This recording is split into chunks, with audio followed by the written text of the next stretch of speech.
My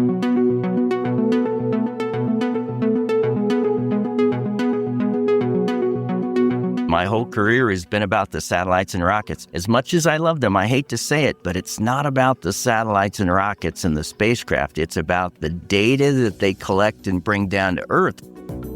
Hey Space Watchers, and welcome back to another episode of Space Café Radio, here this time live from the Cheyenne Mountain Resort with a wonderful view directly to Cheyenne Mountain.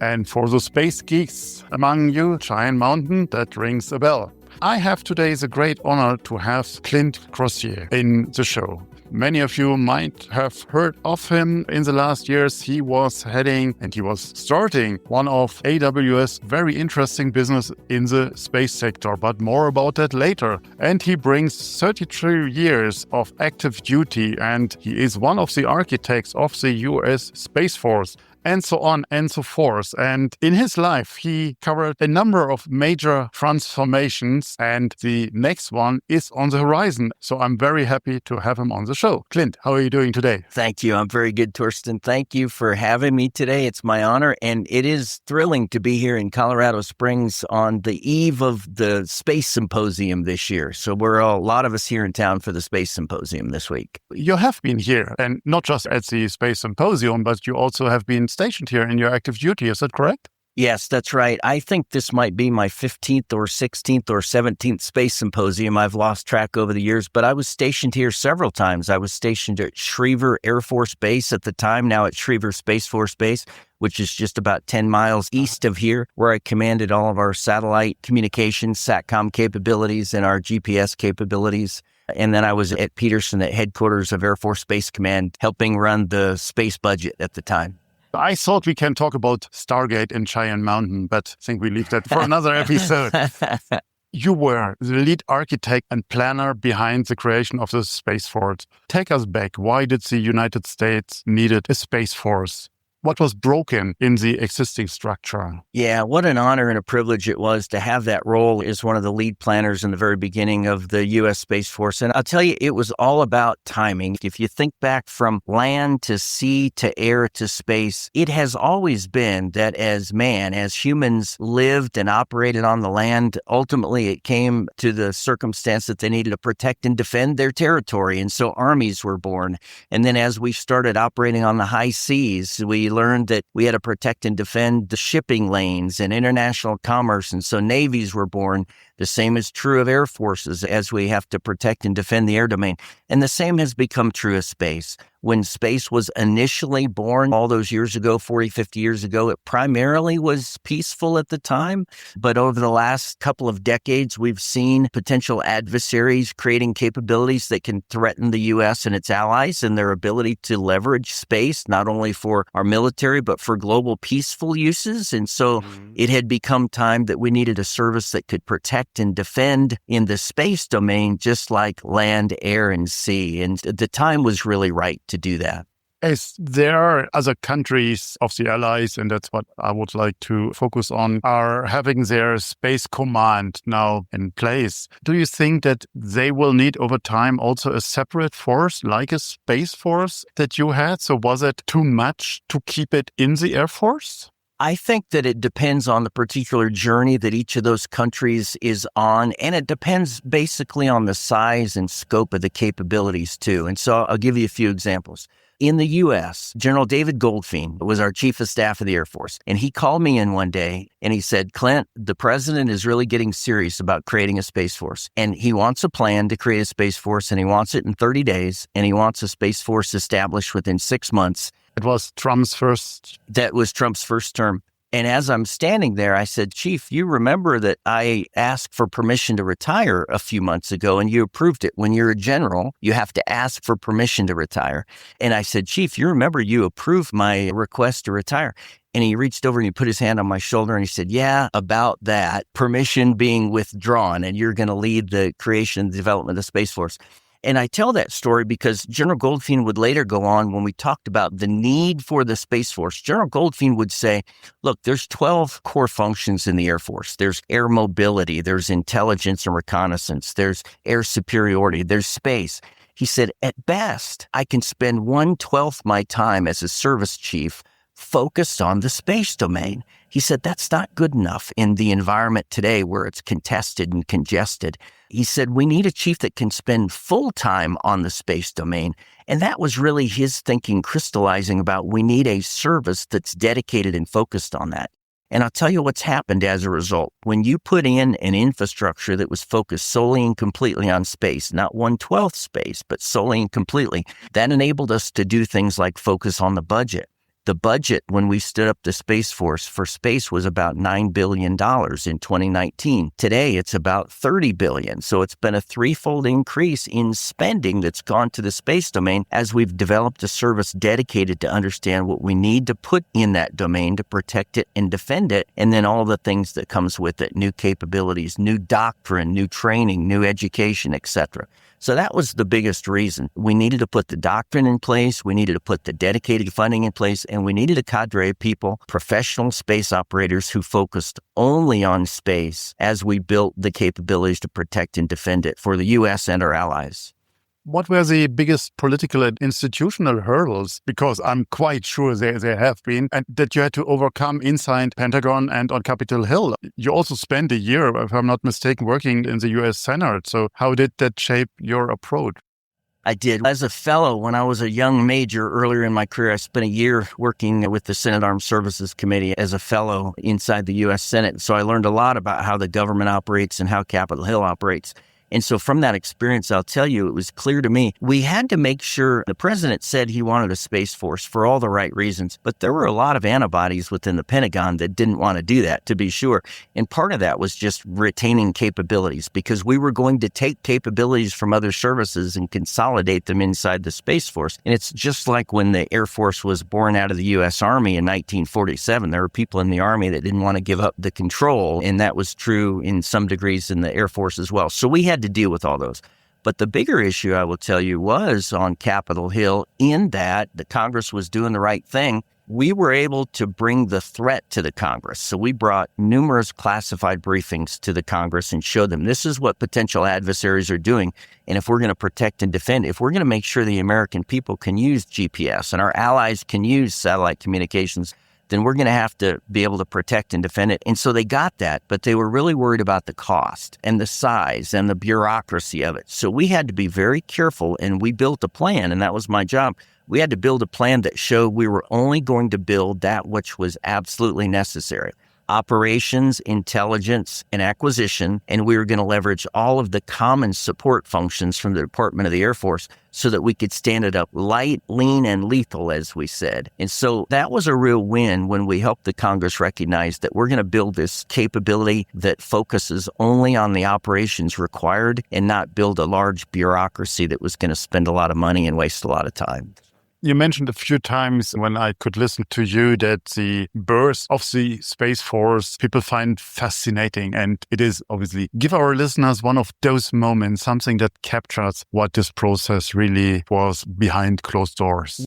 I'll tell you, when we first got the task, when I left the chief's office that day and I walked back to my office, I had two key thoughts. One, how am I going to break the news to my wife that we're not retiring in 2 months?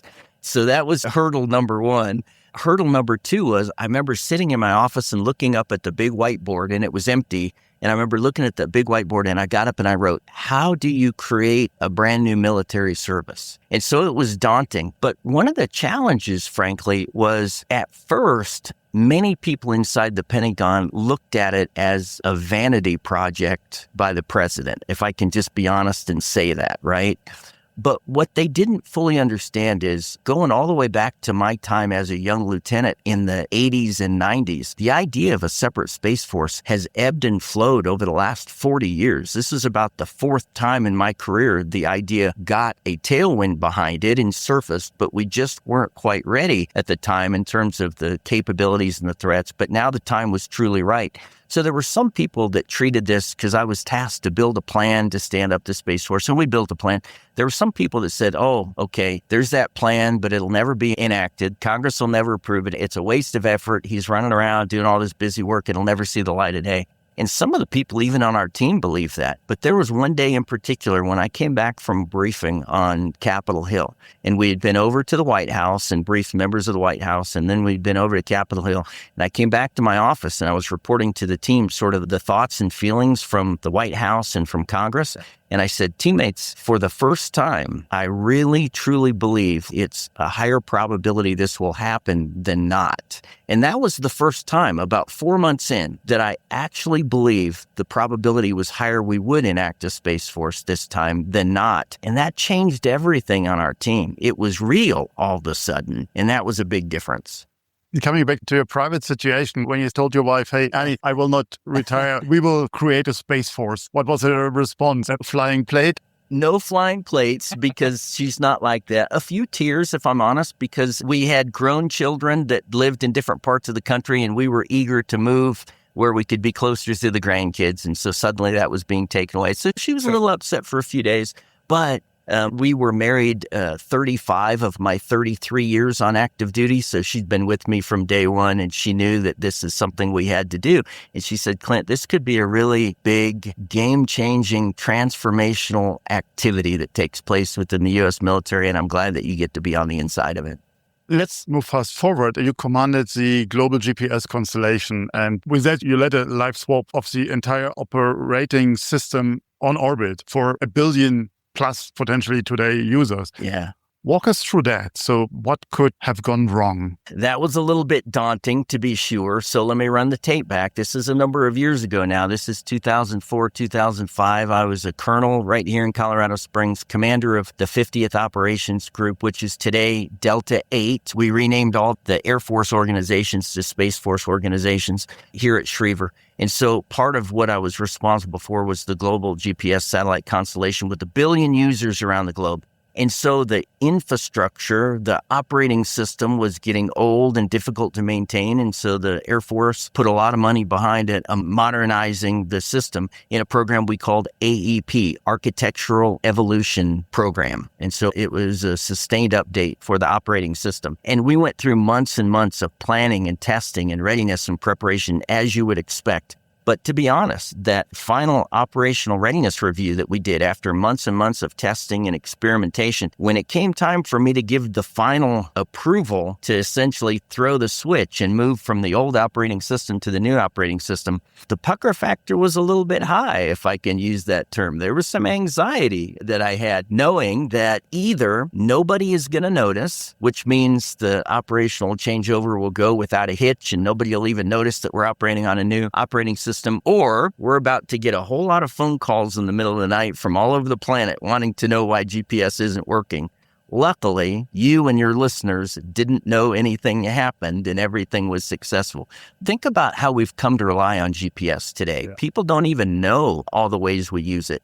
We use it not only to navigate from point A to point B in commercial business, in the military, in our day-to-day life, but you can't even get money out of an ATM machine without GPS because it used the timing signal from the GPS satellite constellation to time tag the transfer. Bank and financial statements and transactions use GPS timing. So there's a lot that could have gone wrong if there was a problem with our operational system, but luckily nobody noticed. To put up the pressure, you also commanded rocket launches at Vandenberg, including critical national security payloads right after 9/11. So what was that pressure like, and how did the mission change overnight? The pucker factor was a little high there too, I'll tell you. We launched a Titan 2, Titan 4, and Atlas 2 rockets, putting up payloads for the national security apparatus. So putting up classified payloads for our classified national intelligence users. Really critical mission. And these satellites typically are $1 billion satellites with a $300 or $400 million rocket. And so you will plan and prepare for building the rocket on the pad, moving the satellite out to the pad, mating the satellite on the rocket, doing all your pre-launch readiness and checkouts, doing all your operational test activities. And that's a months-long process. And I will tell you, 9/11 happened early in my tenure as a commander there. I'd only been in command a couple of months, and we had a critical national security satellite that was due to be launched in a few months. The National Command Authorities called and said, we need this satellite on orbit as quickly as possible to help prosecute the war on terrorism. And so we worked hard to move it to the left by about 7 weeks, which was unheard of. And I can remember sitting there on the countdown as the launch director for the launch. I can remember sitting there on the countdown.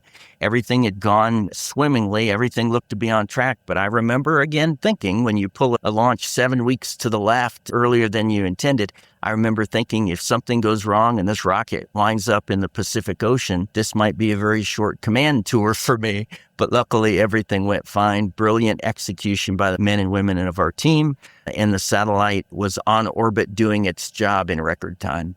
In your outstanding career, you also are worked, if I'm not mistaken, as a director of Space Force for CENTCOM, so supporting the operations in the East, literally in Iraq, Afghanistan, and the wider Middle East. And I want to say, or use it as a bridge to the entire space intelligence and GeoInt community. Over the last years, we met at GeoInt, at DJI, see you speaking there in your previous capacity. And you worked space intelligence missions inside the Pentagon and have deep ties to the GeoInt communities, as just mentioned. Yeah. Without crossing any lines, how has the relationship between space operations and the intelligence community evolved? And where does GeoInt sit in today's security picture? That is such a fundamentally important integration, and I'm happy to report that it is better than I've ever seen it in my career, and I think it only gets better and better. I got my first top secret security clearance some 30 years ago. So I've been involved in this business, as you said, for quite some time. And as I did deploy to Central Command, CENTCOM, in 2011, 2012 for Operation Iraqi Freedom, Operation Enduring Freedom, as a director of Space Forces, I was responsible for bringing all space capability to bear on those fights to make sure that our people were protected and that we're able to win those missions. And I will tell you, over that 30 years, I've seen it expand. If you think about, space was born as an intelligence function, right? Our first satellites were reconnaissance satellites, trying to see deep inside the Soviet Union to see what was happening with their nuclear missile program, right? So it was born as an intelligence function.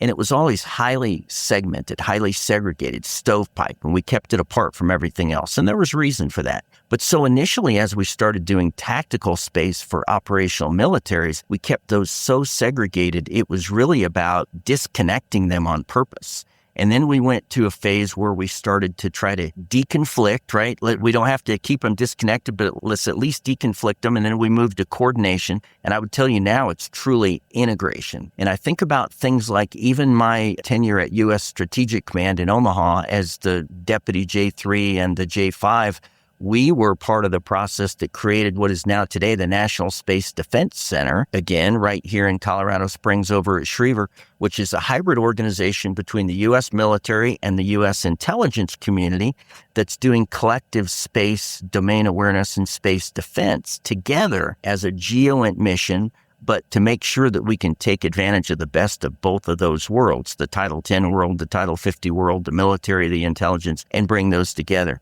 And so the improvements I've seen between joint doctrine, joint operations centers, trading people back and forth between those organizations, and I've worked inside the intel organizations, and intel people have worked inside the operational organizations. It's as good as I've ever seen it and continues to get better. And it has to, not only because it's the right thing to do, but as the U.S. and its allies moves to this all-domain command and control capability, everything connected to everything, air, land, sea, space, and cyber, the only way to do that is a very tight integration at the GeoInt side.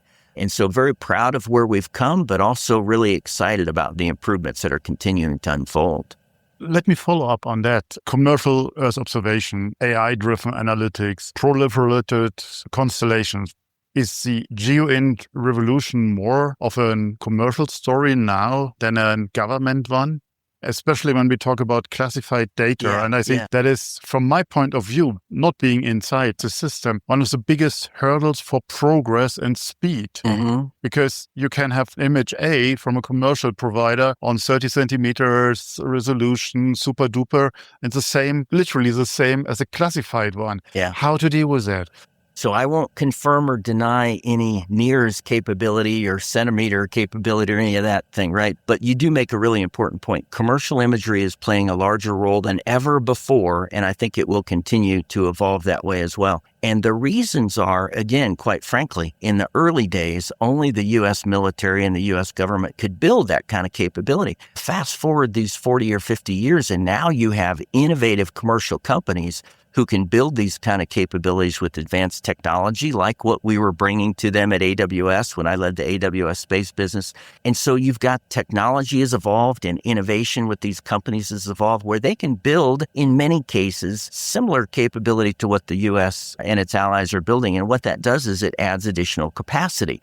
The military can focus on those niche capabilities for which you really need military capability, but no longer do we have to build the other capabilities because the commercial companies can do it. And so part of the advantages is the U.S. government and national security organizations have developed these commercial imagery cells, commercial innovation cells, and companies like Black Sky and Planet Labs that I supported at AWS are providing those capabilities to the U.S. government and doing a wonderful job. On the SAR side, companies like ISI and Capella, again, that I supported at AWS, are bringing extraordinary capability to the table. And so it doubles and triples the capacity and the scalability, but you can still handle it. It can be a commercial company, but you can still handle the data in classified channels. And that's the piece that fundamentally changed. We recognize that we can build the infrastructure to manage the data differently. So you can have a commercial company providing classified capability, and you can protect it just as we did all of that original military capability. That's been a fundamental change.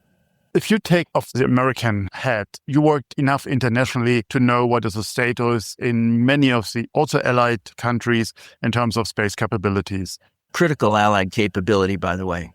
I got your point that in the US, that the military is ahead of the curve in terms of the quality of the capabilities of commercial companies. I wouldn't sign that off for other countries which are just starting on military side to invest money there. So in that case, commercial companies are leading the space segment. So how critical is that? Well, see, that's a really positive thing in my mind because other allied nations today are able to leapfrog the growing pains we had in the U.S. side. In other words, there was a time where we had to build those capabilities, had to spend all of the money that we had, the resources we had, the people had to be dedicated to those capabilities because nobody else could build it. It's now in the last decade where these commercial companies have such powerful capability, we can rely on them to build things that are common or generic, and I use that term advisedly, and allow the U.S. national intelligence community to focus on the high-end exquisite things. Our allied countries are in a position where they can leapfrog that, and they can go directly to the commercial capabilities to provide the basic needs that they have. And then they can partner on the high-end exquisite things with the U.S. through our national intelligence sharing apparatus. And so I was very proud that, again, during my time at U.S. Strategic Command, we actually brought the Germans into the Joint Space Operations Center and the Japanese into the Joint Space Operations Center for the first time, and others as the Five Eyes became the Six Eyes and the Eight Eyes and the Nine Eyes, as we were building out that coalition capability. And now that Joint Space Operations Center is called the Coalition Space Operations Center, recognizing that we've got those allies embedded day-to-day, 24/7, 365 in those operations centers, demonstrating how valuable that allied capabilities and integration is. Let's talk briefly about the transformation number 2, so for cloud and AI. Yes, one of my favorite topics. At AWS, you built the aerospace and satellite business from scratch to 6,000 plus customers are on 5 continents. 6 years ago here at the Space Symposium, people asked what a data company was doing there. So what did you see that others didn't? That's really fascinating. And you're right. It was exactly 6 years ago this week that I walked into the first symposium wearing my AWS pin, right? And I just joined AWS. And I have to tell you, I had all sorts of people walk up to me after they saw the LinkedIn announcements and others and say, General Crosier, what are you doing at Amazon? What does Amazon have to do with space? How does that make any sense? Why are you working there? Why is Amazon even here? And the way I would explain it to people is, as much as I love satellites and rockets, and my whole career has been about the satellites and rockets, as much as I love them, I hate to say it, but it's not about the satellites and rockets and the spacecraft. It's about the data that they collect and bring down to Earth, and it always has been. It's about the data. And so we're living in this environment where, when you look to the future, Any expert you talk to tells you there will be 5 to 10 times more satellites on orbit 5 to 10 years from now, each of them 2 to 3 times more capable. We will be bringing down petabytes and petabytes of data hourly, daily in this future environment that we're moving into. How are you going to manage all the data? How are you going to process all the data? How are you going to secure the data? How are you going to manipulate the data, archive the data, analyze the data? And very quickly, you see it becomes a big data problem. Space becomes a big data problem. And what company, Amazon Web Services, is better postured to take on big data for space than AWS was at the time? And so when I explain that to people, the light bulb goes on and it makes perfect sense.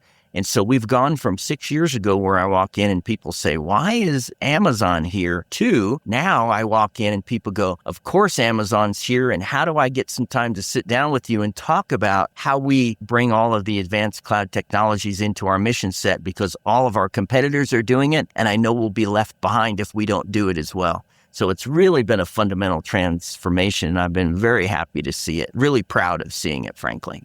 Within this development, you put the first cloud-based payload or payload on the ISS. Something we call a snow cone. It was an ML data analytics commercial off-the-shelf product that we actually put through 8 months of rigorous NASA acoustic, thermal, vibe testing to qualify it to operate in space.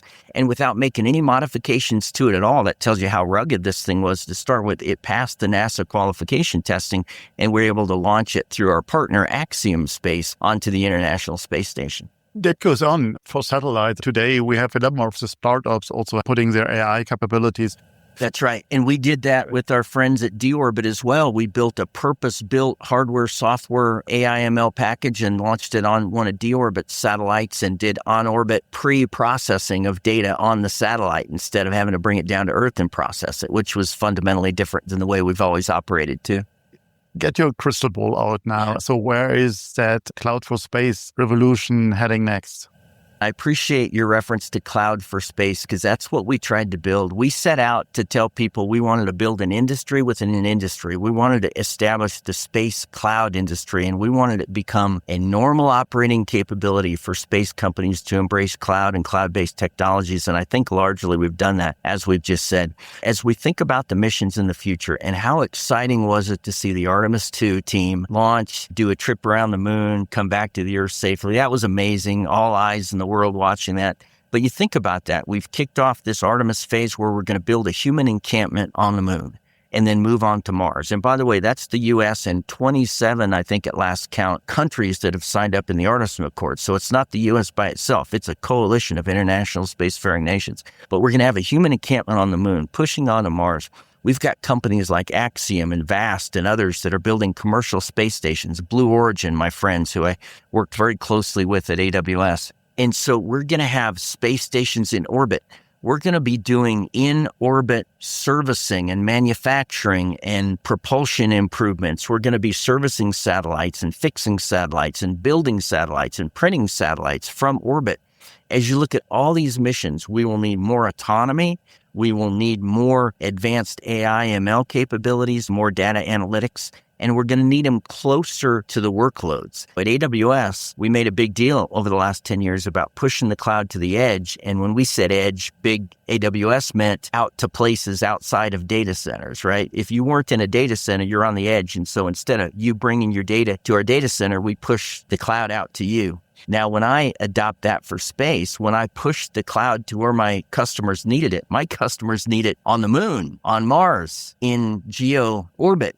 So you're going to continue to see all of this develop, and we're going to push more cloud infrastructure, more AI/ML, advanced data analytics capability into orbit and beyond to support all these growing missions that are not only inevitable for the future, but are already happening today, already beginning today.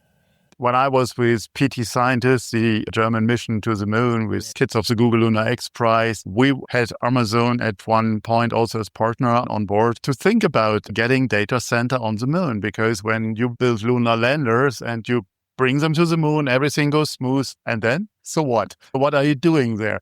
That was one of the purposes beside putting a Vodafone base station there to connect with any of the mobile devices that were available at this point of time. AWS really thought forward, putting in a board or two boards, what it was at the point of time, to bring not AI, but edge computing. That's right. AI is part of it, but edge computing in space. 6-7 years ago, we didn't talk about AI. It was edge computing. And that's to your question, what did AWS see? That's what we saw. When AWS reached out to me, I had announced my retirement on LinkedIn, and AWS actually reached out to me and said, hey, we saw you build the U.S. Space Force. We want to build a Space Force within Amazon, if you will, within AWS. And I was intrigued and I jumped at the opportunity. But what AWS saw as we went from 0 people to the team that we have globally today, what AWS saw and what we were able to build as I became the initial director and the inaugural leader, what we're able to see is all these missions that are emerging will only be successful in this future environment if we can fully leverage the advanced technology capabilities of the cloud, like we've talked about, edge computing being a big part of it. And so I think AWS, I give them a lot of credit, had the first vision that cloud was going to become as fundamental to the digital revolution as mechanized manufacturing was to the industrial revolution, is the way I like to put it. And that was the birth of our team. The other thing that helped us really be successful as we scaled from, as you said, a couple hundred customers to multi-thousands, and I'll protect the numbers for NDA, of course. But as we scaled to multiple thousands of customers on 6 continents, 5-6 continents, one of the reasons was we went out and built a team that was comprised of people not just with deep cloud expertise, as you would expect from Amazon Web Services, but people with deep space expertise like me and others who had spent decades launching rockets, flying satellites, operating space ground systems.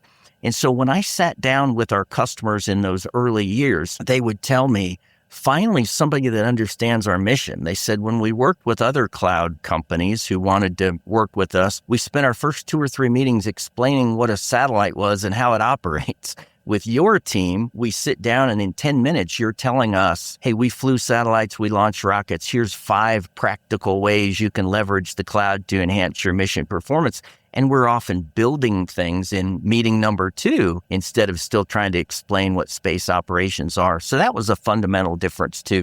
When we brought cloud experts and space experts together, put them in a room and really turned them loose on innovation, we were able to develop and build some really wonderful things. We're sitting here now, mid-April 2026, and you're in your, as you call it, transformation number 3. You have now launched Delta V strategies, and you talk about it as the transformation number 3, and I find it really funny. So what is the next fundamental innovation in the space, intelligence, the defense industry needs, and what role will you play in that?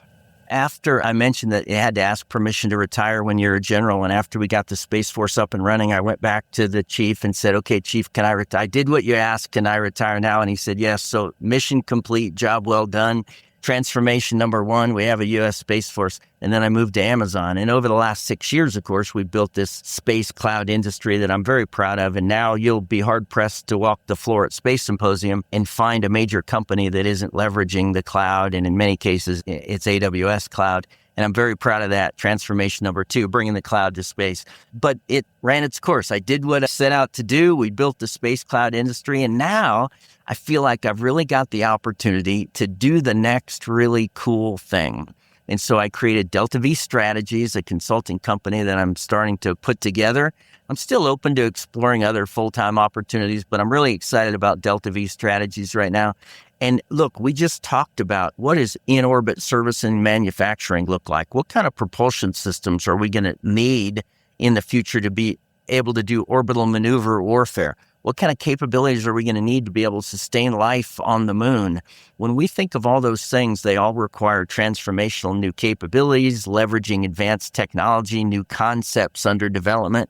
And so I'm just really excited to think about what role can I play in taking on the next new transformational challenge. And that's the reference to transformation number 3. I don't know exactly where it leads yet, but I'm certainly excited to figure it out with friends and partners and teammates along the way. So if any of your listeners have any great ideas about what we can tackle together, I'm all ears. Let me know and let's talk. We'll go build something interesting and transformational together. Future is about to be written. I certainly hope so, and I'm excited to be part of it. Clint, thank you very much for your time here. It's my pleasure. You're not retired. I can't say that. Your transformation, it will be a very intense Space Symposium. So I'm very grateful for your time. And thank you very much. And all the best for Delta V now. Thank you very much. And all the best to you. Thanks again. Thank you. And with that, SpaceWatch out. If you like these or other episodes of Space Café Radio, leave us a rating on your preferred podcast platform. It is the currency of today. And if you want to stay on the pulse of the space industry, please visit our website at www.SpaceWatch.Global and subscribe to our newsletters. And of course, don't forget to become a Space Watcher.